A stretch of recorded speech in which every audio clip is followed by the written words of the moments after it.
संसदेच्या पावसाळी अधिवेशनाच्या तोंडावरच महाराष्ट्राच्या राजकारणात आणि दिल्लीच्या सत्ताकारणात एक मोठा राजकीय भूकंप झाला। उद्धव ठाकरे यांच्या शिवसेनेचे 9 पैकी 6 खासदार फुटून एकनाथ शिंदेंच्या सेनेत गेले आणि लोकसभा अध्यक्षांनी देखील या विलीनीकरणाला म्हणजे मर्जरला अतिशय तातडीने अधिकृत मान्यता दिली।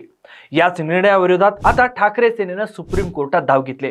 हा केवळ 6 खासदारांचा प्रश्न नाही, तर देशाच्या संविधानातील पक्षांतरबंदी कायद्याचा, संसदेच्या नियमांचा आणि एकूणच संसदीय लोकशाहीचाच हा प्रश्न आहे, असा दावा ठाकरे सेनेने कोर्टात केलाय। त्यामुळे आजच्या व्हिडिओमध्ये आपण सुप्रीम कोर्टात नेमकं काय घडलंय, ठाकरे सेनेच्या याचिकेत काय म्हणलंय, सुप्रीम कोर्टात युक्तिवाद काय करण्यात आला आणि शिंदेंच्या बंडावर घटनापीठाने दिलेल्या निकालाचा खासदार फुटीशी काय संबंध आहे, हेच अत्यंत साध्या सोप्या शब्दामध्ये आपण उलगडणार आहोत। त्यामुळे व्हिडिओ शेवटपर्यंत बघा आणि पुढे जाण्याची आपल्या सगळ्यांना विनंती आहे की तुम्ही अजूनपर्यंत टीओडी मराठी चॅनलला YouTube वर सबस्क्राइब केलं नसेल तर लगेच सबस्क्राइब करा आणि सोशल मीडियावर फॉलो करा। नमस्कार, मी सदानंद गायक, तुम्ही बघता टीओडी मराठी। सुरुवातीलाच आपण लोकसभेत नेमकं काय घडलं ते समजून घेऊ। 18 जुलैला म्हणजे संसदेचं पावसाळी अधिवेशन सुरू होण्याच्या अवघे 2 दिवस आधी लोकसभा सचिवालयाच्या सहसचिवांनी एक अधिकृत परिपत्रक काढलं। या परिपत्रकानुसार ठाकरे सेनेचे 6 खासदार, परभणीचे संजय जाधव, ईशान्य मुंबईचे संजय दिना पाटील, यवतमाळचे संजय देशमुख, धाराशिवचे उमराजे निंबाळकर,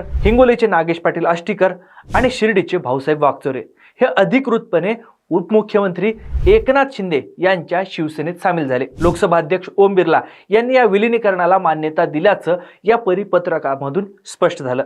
या एका निर्णयामुळे लोकसभेत ठाकरे सेनेचं संख्याबळ 9 वरून थेट 3 वर आलं, तर दुसऱ्या बाजूला शिंदे गटाचं संख्याबळ आहे ते वाढून 13 वर गेलं। संसद अधिवेशन सुरू असतानाच ठाकरेंच्या शिवसेनेचं लोकसभेतलं सारं जे गणित होतं ते विस्कटलं। हेच फिसकटलेलं गणित नीट करण्यासाठी ठाकरेंच्या शिवसेनेनं आता संसद अधिवेशनाच्या पहिल्याच दिवशी 21 जुलैला सुप्रीम कोर्टात धाव घेतली। मग सुप्रीम कोर्टात काय झालं? लोकसभा अध्यक्षांच्या या निर्णयाविरोधामध्ये ठाकरे सेनेचे खासदार आणि लोकसभेतील गटनेते अरविंद सावंत यांनी सुप्रीम कोर्टात याचिका दाखल केली। देशातले प्रख्यात आणि ज्येष्ठ वकील देवदत्त कामत हे ठाकरे सेनेची बाजू मांडतात। याचिकेत आणि सुप्रीम कोर्टातल्या युक्तिवादात कामत यांनी काही अत्यंत महत्त्वाचे कायदेशीर मुद्दे उपस्थित केले। पहिला मुद्दा आहे मूळ पक्षाशिवाय विलीनीकरण कसं। देवदत्त कामत यांचा सगळ्यात महत्त्वाचा युक्तिवाद आहे की ह्या 6 खासदारांनी एकतर्फी निर्णय घेऊन स्वतःला प्रतिस्पर्धी पक्षात विलीन करून घेतलंय। भारतीय संविधानाच्या 10व्या परिशिष्टानुसार केवळ विधिमंडळातील किंवा संसदेतील सदस्यांच्या गटानं निर्णय घेऊन चालत नाही, तर मूळ राजकीय पक्षाचं दुसऱ्या पक्षात विलीनीकरण होणं कायदेशीरदृष्ट्या आवश्यक आहे। मूळ राजकीय पक्षाच्या मान्यतेशिवाय झालेले हे विलीनीकरण पूर्णपणे बेकायदेशीर घटनाबाह्य आहे असं कामत यांनी कोर्टात ठणकावून सांगितलं। दुसरा मुद्दा आहे मतदारांच्या घोर विश्वासघाताचा। हे 6 खासदार नुकत्याच झालेल्या 2024च्या लोकसभा निवडणुकीमध्ये उद्धव ठाकरे यांच्या नेतृत्वातल्या शिवसेनेच्या तिकिटावर आणि मशाल चिन्हावर निवडून आले होते। प्रचार करताना या खासदारांनी एकनाथ शिंदे यांच्या नेतृत्वातल्या शिवसेनेवर बाळासाहेब ठाकरेंचा वारसा बेकायदेशीरपणे पळवल्याचा आरोप केला होता। त्यांनी शिंदे गटाच्या उमेदवारांविरुद्धच निवडणूक देखील लढवली होती आणि ती जिंकली होती। अशा परिस्थितीमध्ये ज्या पक्षाविरुद्ध ते लढले आणि ज्या विचारधारेवर मतदारांनी त्यांना निवडून दिलं त्याच पक्षात जाऊन बसणं हा मतदारांचा आणि लोकशाहीचा सगळ्यात मोठा विश्वासघात आहे, असा युक्तिवाद देखील ठाकरे सेनेच्या याचिकेमध्ये करण्यात आलाय। तिसरा मुद्दा आहे लोकसभा अध्यक्षांचा अधिकार आणि प्रक्रियेतला त्रुटी। कामत यांनी कोर्टाच्या निदर्शनास आणून दिलं की हे परिपत्रक लोकसभेच्या एका सहसचिवानं काढले।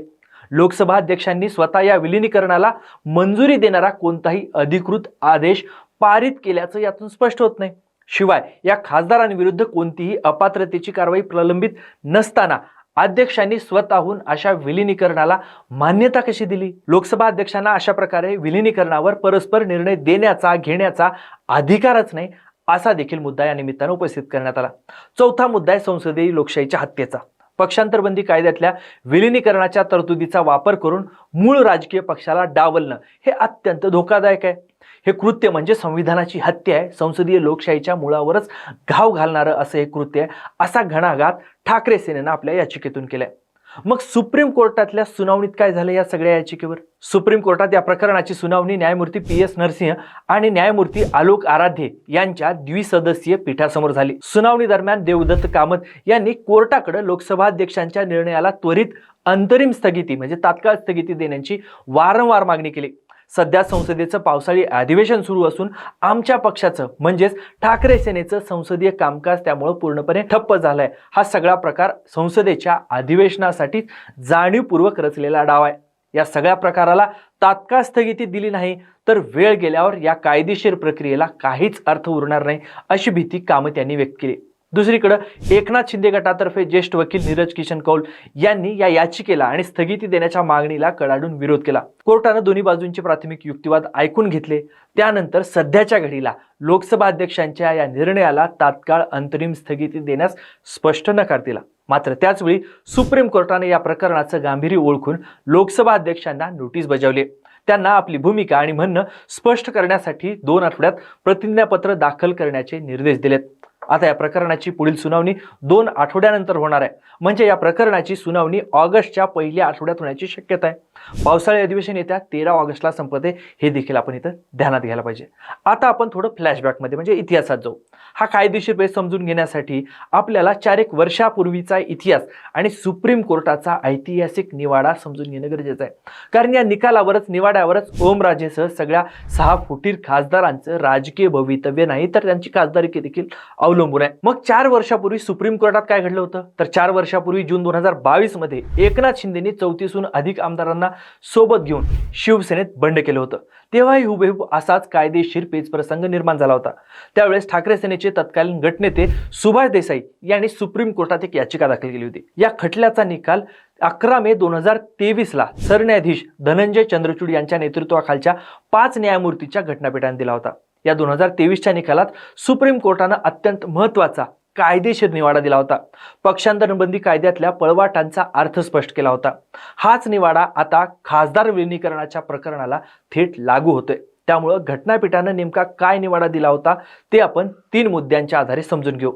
पहिला मुद्दा आहे 10वं परिशिष्ट। संविधानाच्या 10व्या परिशिष्टात पक्षांतरबंदी कायद्याचा समावेश आहे। या परिशिष्टात 2003च्या 91व्या घटनादुरुस्तीनुसार पक्षात फूट झाल्याचं सांगत बंडखोरीच्या बचावाचा मुद्दा कायमचा निकालात निघाला, वगळण्यात आला असं घटनापीठाने स्पष्ट केलं।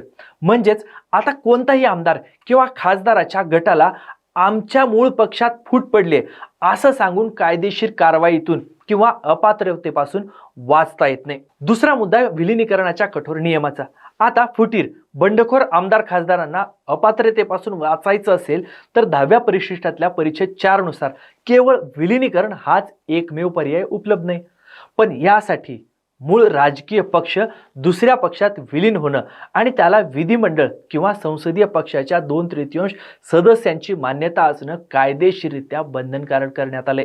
म्हणजेच अख्खा पक्षच विलीन झाला कीच बंडखोरांच्या फुटीला कायदेशीर संरक्षण मिळू शकतं।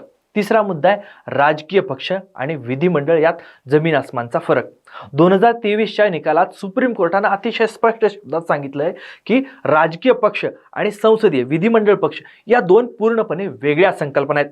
केवळ संसदेत किंवा विधिमंडळात बसणारे खासदार आमदार म्हणजेच संपूर्ण राजकीय पक्ष नाही, पक्षाचा कोणताही धोरणात्मक निर्णय घेण्याचा, बजावण्याचा आणि गटनेता निवडण्याचा मूळ अधिकार हा केवळ आणि केवळ राजकीय पक्षाला असतो, निवडून आलेल्या संसदीय गटाला नाही। संसदेतील प्रतिनिधींनी पक्षाच्या मूळ नेतृत्वाला डावलून एकतर्फी निर्णय घेणं आणि राजकीय पक्षाची असलेली आपली नाळ तोडून टाकणं हे लोकशाहीच्या आणि पक्षांतरबंदी कायद्याच्या मूळ उद्देशालाच हरताळ फासणार आहे असं महत्त्वाचं निरीक्षण घटनापीठाने आपल्या निवाड्यामध्ये नोंदवलेलं होतं। आणि सुप्रीम कोर्टात देवदत्त कामत यांनी नेमका हाच मुद्दा मांडलाय। मूळ राजकीय पक्षानं तसा कोणताही निर्णय घेतलेला नसताना केवळ 6 खासदार स्वतःहून उठून दुसऱ्या पक्षात विलीन कसं होऊ शकतात, अशा प्रकारच्या बेकायदेशीर फुटींना आणि सोयीस्कर विलीनीकरणाला मान्यता दिलं तर संसदीय लोकशाहीसाठी ही बाब अत्यंत घातक ठरू शकते असा युक्तिवाद कामत यांनी मांडला। थोडक्यात काय तर शिवसेना कोणाची वादात सुप्रीम कोर्टाने जो ऐतिहासिक निवाडा दिलाय त्यानुसार सर्व 6 खासदार अपात्र ठरू शकतात। त्यांना स्वतःहून विलीनीकरणाचा निर्णय घेण्याचा अधिकारच नाही। त्यावरच सुप्रीम कोर्टात सुनावणी होणार आहे। त्यामुळे आता 10व्या परिशिष्टातील विलीनीकरणाच्या नियमाचा नेमका अर्थ काय लावायचा, राजकीय पक्ष आणि संसदेतील गट यांच्यात अंतिम अधिकार कोणाचा आणि लोकसभा अध्यक्षांना असा परस्पर निर्णय घेण्याचा अधिकार खरंच आहे का, याच कळीच्या आणि संविधानाच्या मुळाशी जाणाऱ्या प्रश्नांची उत्तरं सुप्रीम कोर्टाला द्यावी लागणार आहेत। पण तुम्हाला या संपूर्ण प्रकरणाबद्दल काय वाटतं? पक्षांतरबंदी कायद्यात खरंच कठोर सुधारणा करण्याची आता वेळ आली आहे का? की मूळ राजकीय पक्षापेक्षा निवडून आलेल्या लोकप्रतिनिधींचा गटच अधिक महत्त्वाचा असावा? तुमची मतं कमेंट करून नक्की सांगा. हे माहितीपूर्ण कायदेशीर विश्लेषण तुम्हाला आवडलं असेल तर लगेच व्हिडिओला लाईक करा, व्हिडिओ मित्रमंडळींना शेअर करा आणि अशाच सविस्तर सखोल कायदेशीर विश्लेषणासाठी टीओडी मराठी चॅनलला यूट्यूबवर सबस्क्राईब करायला विसरू नका. सोशल मीडियावर फॉलो करा. हा व्हिडिओ शेवटपर्यंत बघितल्याबद्दल आपल्या सगळ्यांचे खूप खूप धन्यवाद.